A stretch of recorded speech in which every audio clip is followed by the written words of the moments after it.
Hi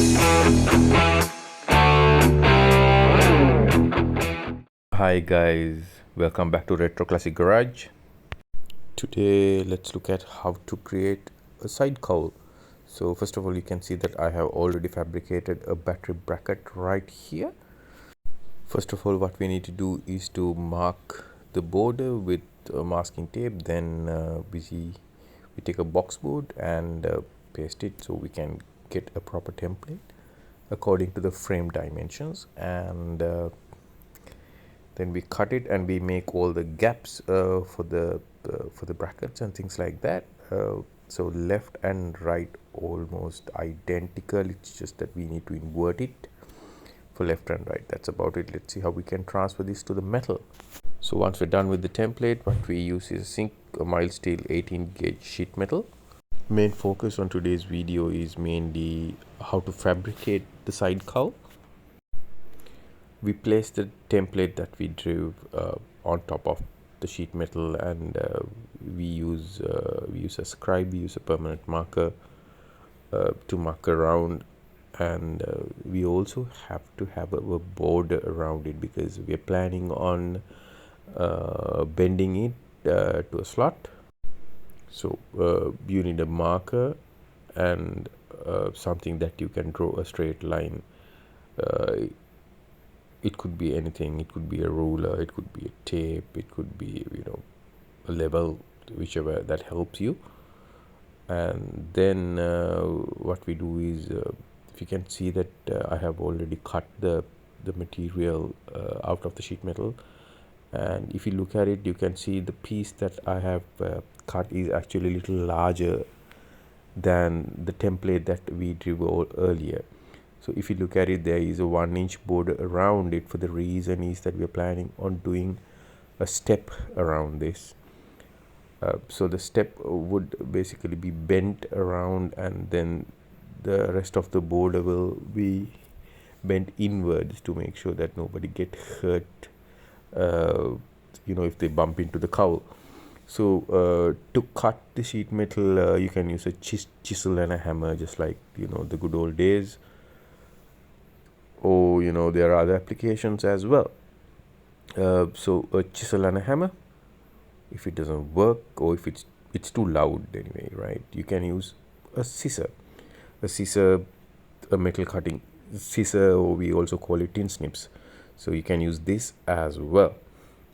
If this doesn't work, this need little bit of effort, you can always use aircraft snips. So aviation tin snips is also we call it. So aviation tin snip have this pivot point in the middle, so the effort you have to put is very less. You get left, right and center aviation snips. Now this is a center one.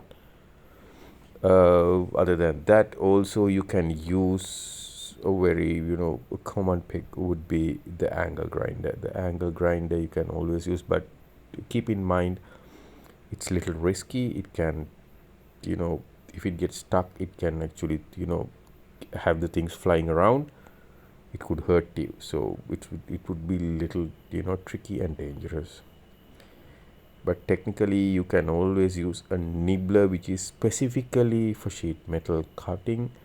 Now you can see an anvil and a die here, which does is actually it gives you like crescent kind of cut pieces around it. So nibbler, this nibbler can do up to 18 gauge. So you can use a nibbler to cut the sheet metal. If you don't like the nibbler, then there's one more, which would be this. This is a metal shear. So this is what actually I used on this project. So metal shear has an anvil as well as a die, you can see. So it presses against from top to bottom, and it cuts very clean. You can do curves. You can actually follow the pattern you drew on the metal sheet metal, and then you can just cut it. It's really easy and clean, and there's no wastage around it, and it's safe. So once you do that, what we do is we mark the border where we need to bend and do all our sheet metal work. Once we do that, let's have a look how it looks on the bike. So you can see this is how it looks. So once you bend it, it will look a little smaller. You have to make sure that all the bracketing, the bolting points, and whichever the brackets, the frames and everything is not on the way. And once you mount it, it won't hurt anyone. Once you bounce your bump your leg or things like that, it won't cut you. Afterwards we say some magic words and then done. All right, so once you do the do the sheet metal bending, it looks like this, pretty clean. So that's about it, and you actually need to replicate the same process for the other side. We'll follow a separate video on how to do set and steps on sheet metal. That is why I didn't went into detail, because that's a little lengthy video. We'll do that on a later video. So this is how it's look, and see you on the next video. Thank you very much for watching and following. Take care.